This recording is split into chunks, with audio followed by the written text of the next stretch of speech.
తెంగరోడు బంగారం పట్టుకున్న బండరాళ్ళు అయిపోయినట్టు నేను ఏ పని స్టార్ట్ చేసినా అది సగంలోనే శవం అయిపోద్ది.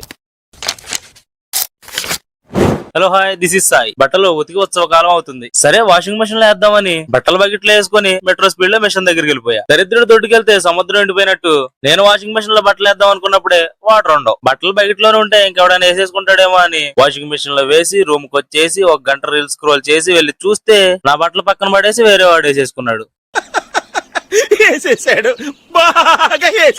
బట్టలు ఉతకాలంటే బట్టలే కాదు, లిక్విడ్స్ కంఫర్ట్స్ కూడా కావాలని కొనుక్కొద్దామని కొట్టు దగ్గరికి వెళ్ళి 2 లిక్విడ్స్ 2 కంఫర్ట్స్ తీసుకున్నా. కొట్టు దగ్గర చేతిలో ఉన్న బరువు హాస్టల్కి వచ్చేసరికి కరువు అయింది. ఏంటా అని చూస్తే చేతిలో కంఫర్ట్ చేప పిల్ల జారిపోయింది. దారి మొత్తం దేవులాడుకుంటూ వెళ్తే దొరికింది. పైకి వెళ్ళి చూస్తే బెడ్ మీద బట్టలు బకెట్ లోకి వచ్చాయి. మళ్ళీ ఎవడో వేసేసాడు. మూర్తి గారు, ఇలాంటప్పుడే గుండె రాయి చేసుకోవాలి.